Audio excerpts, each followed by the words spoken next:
Alors, tel que mentionné dans la vidéo de préparation, on va mouiller la zone du terminator vers les ombres propres et puis ajouter dans cette zone notre orangé maximum qu'on a vu sur notre charte.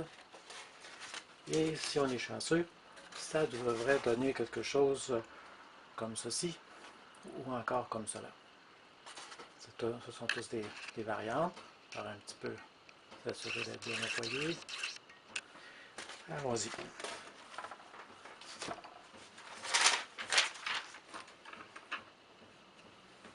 Voilà, donc cette zone-là ici.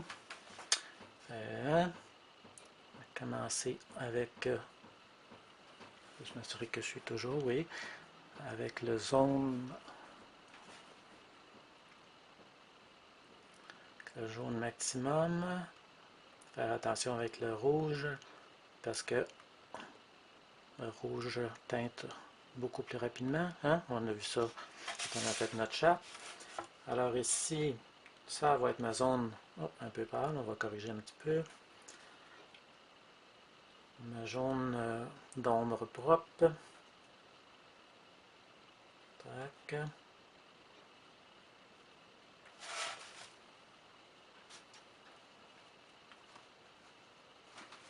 S'assurer d'avoir assez de pigment. On va ici, on va rajouter un petit peu d'eau pour se donner du temps pour avoir le temps de travailler à partir de la zone d'éclat. Encore une petite affaire sur la bordure ici. Tac. C'est ça. Donc la zone d'éclat, ça va être notre jaune pur.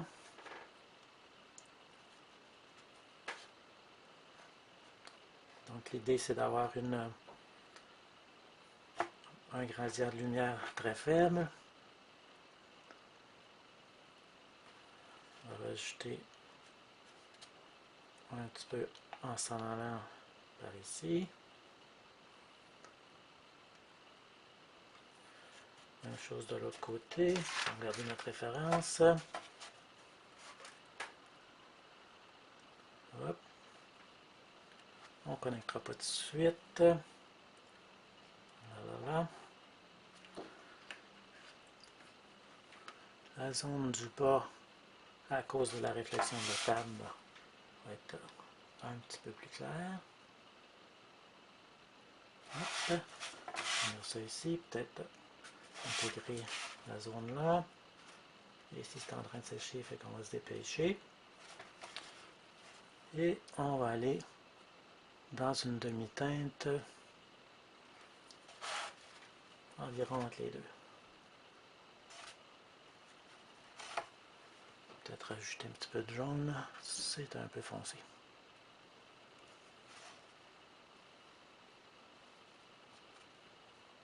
Voilà.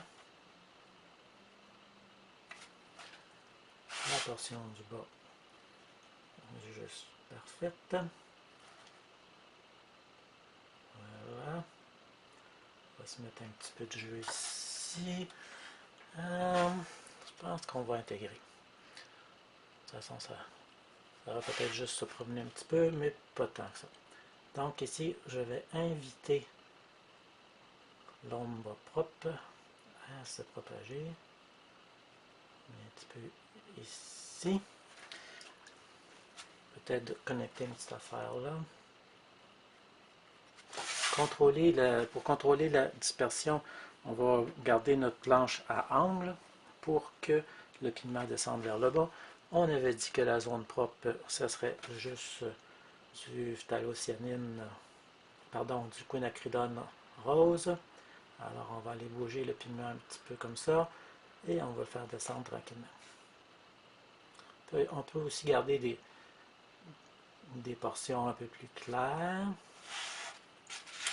Voilà. Descendre une petite affaire ici. Tac.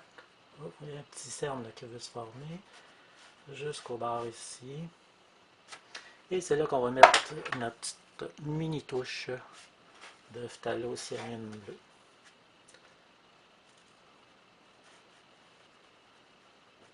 Pas partout. On va intégrer ici, intégrer en haut. Et comme le point de contact va être environ ici,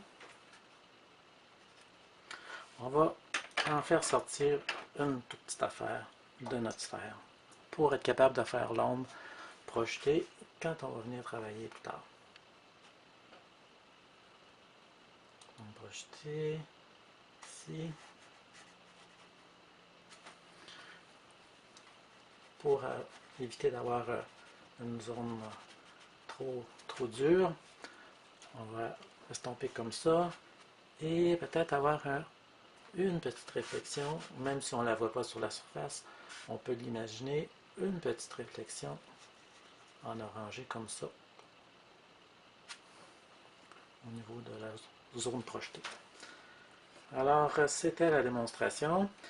Il y a certains, par la suite, on va pouvoir terminer ici le pédoncule, bon, c'est ça le mot que je cherchais. On pourrait aussi rajouter des petits ombrages ici une fois que c'est sec pour suggérer cette portion-là de l'orange. Voyez-vous, on a commencé à le faire ici. Et cette zone-là ici, on peut la faire plus foncée. Et aussi avec un pinceau acrylique plutôt raide, on pourrait gratter la surface et retrouver le blanc pour y insérer du vert par la suite. Alors, c'est à vous maintenant. Bonne chance!